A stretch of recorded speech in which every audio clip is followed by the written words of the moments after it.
The grand hall of the billionaire's mansion was filled with glittering chandeliers, whispered gossip, and stunned faces. Cameras flashed, reporters leaned forward, and the world froze in disbelief. An 80-year-old American tycoon, his hands trembling with age, had just placed a diamond ring on the finger of a 20-year-old black girl. Gasps echoed like thunder. Why would one of the richest men in America tie his fate to someone so young, so poor, so unexpected? What secret forced him into this marriage? And what shocking truth would soon shake everyone to their core?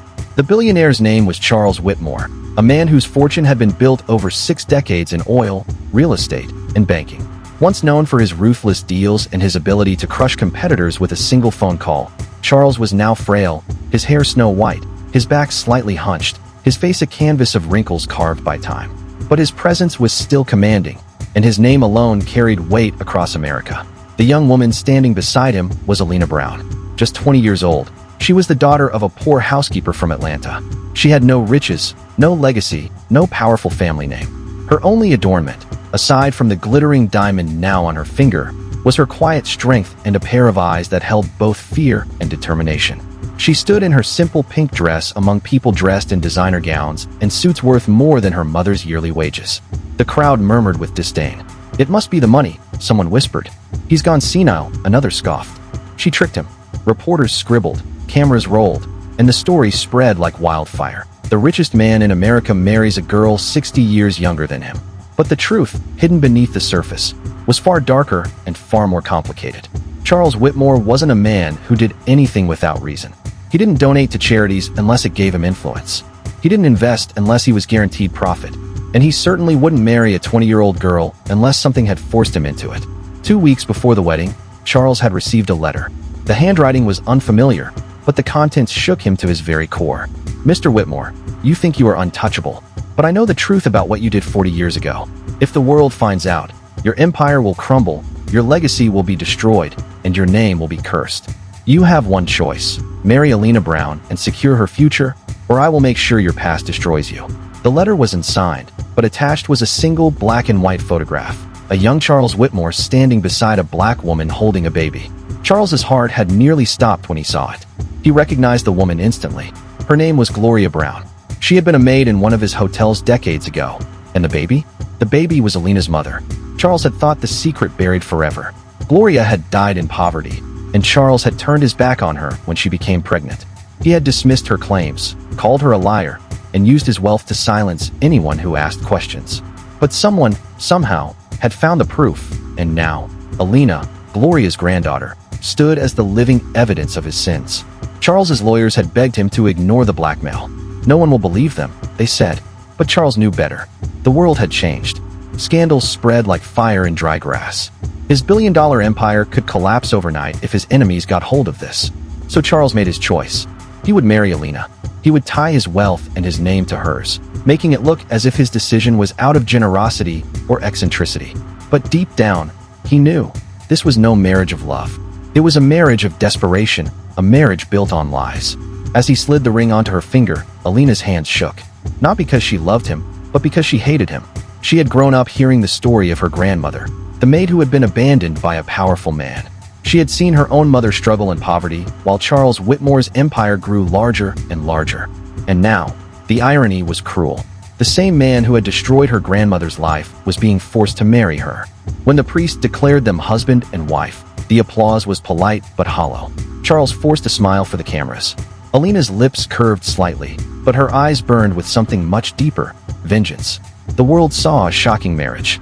Headlines called it the union of wealth and youth and the strangest wedding in America.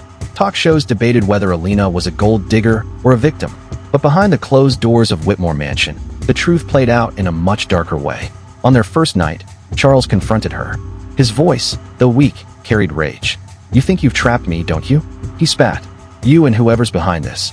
But mark my words, girl, I'll find out who sent that letter. And when I do, I'll bury you all." Alina didn't flinch. She sat across from him, her pink dress replaced with a simple nightgown, her hair tied back. "You already buried someone, Mr. Whitmore," she said softly. "My grandmother. My mother lived in hunger while you dined with kings. Now, it's your turn to live in shame." For the first time in decades, Charles felt powerless. He had always crushed opposition with money, lawyers, or fear. But Alina wasn't afraid. She was playing a game he didn't fully understand, a game in which his wealth couldn't protect him. Days turned into weeks. Charles launched a private investigation to track down the sender of the letter. He suspected former business rivals, old enemies, even estranged family members. But every lead ended in shadows. Whoever had orchestrated this was careful. Meanwhile, Alina grew into her new role as the billionaire's wife. She appeared at charity events, spoke softly to the press, and played the part of a dutiful young bride. But in private, she continued to taunt him. One night, as Charles sat by the fireplace, she walked in with a folder. She laid it on the table. Inside were copies of documents, contracts, hotel records, old photographs. "Do you recognize these?" she asked. Charles's face went pale. They were records from the very hotel where Gloria Brown had worked. Names, dates, pay stubs, everything that connected him to her. "Where did you get these?" he demanded. Alina's smile was cold. "Let's just say the truth has a way of surviving, even when men like you try to bury it." Charles grew weaker with each passing month. His health was failing, and his empire was slipping from his control. Investors grew nervous, board members whispered about his state of mind, and the media continued to feed on the spectacle of his unusual marriage. But the final blow came one evening during a charity gala. Alina stood on stage beside him, dressed in an elegant gown, her voice steady as she addressed the crowd. "I want to tell you all a story," she began. "A story about a woman who worked as a maid in one of Mr. Whitmore's hotels. She was young, poor, and black. She believed in promises that were never kept. She believed a man of power would stand by her. Instead, she was abandoned, forced into poverty, left to raise her child alone. That woman was my grandmother." Gasps filled the room. Charles's face turned crimson. "And now," Alina continued, her voice sharp, "her granddaughter stands here today, not as a victim, but as the wife of the very man who once destroyed her family. Justice has many faces. Tonight, it looks like this." The crowd erupted in murmurs. Cameras flashed wildly.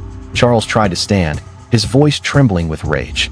"You betrayed me," he shouted. "You destroyed me."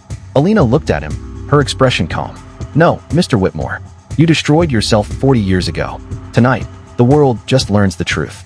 The scandal exploded. Newspapers across the country carried the story. The mighty Charles Whitmore was no longer a titan of industry. He was a villain exposed by his own hidden past. His businesses collapsed under pressure, lawsuits flooded in, and his name became synonymous with betrayal. Within a year, Charles Whitmore, once the richest man in America, was bankrupt and disgraced. His mansion was sold, his assets liquidated, his empire reduced to dust. And Alina? She walked away not with his money, but with his legacy. She donated what little remained of his fortune to organizations that supported single mothers and poor families. She told the world her grandmother's story, and in doing so, she became a symbol of justice. Charles lived his last days in a small apartment, wearing suits that were once expensive but now worn thin. His body weakened, but his mind replayed the same tormenting memory, the moment he turned his back on Gloria Brown. One rainy night, Alina visited him. He looked at her with hollow eyes. "Why?" he asked. "Why did you do this to me?" She looked at him for a long moment before answering. "Because you thought the poor would never have a voice. You thought money could bury truth. But my grandmother's voice still echoes, and I was chosen to carry it. You married me thinking you could hide your sins. Instead, your sins married you." Charles lowered his head, tears spilling down his cheeks. For the first time, the billionaire wept not for his lost empire, but for the ghosts of the people he had wronged. When Charles Whitmore finally died, the world barely noticed. There were no grand funerals, no parades of powerful friends. Just a simple obituary. Charles Whitmore, 82, former billionaire, died quietly in his sleep. But Alina carried forward his true legacy, not his wealth, but the lesson his downfall taught the world.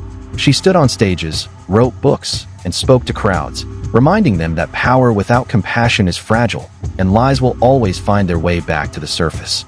And so the story of the richest man in America and the poor black girl he married became more than just gossip. It became a warning, a parable about greed, justice, and the price of betrayal.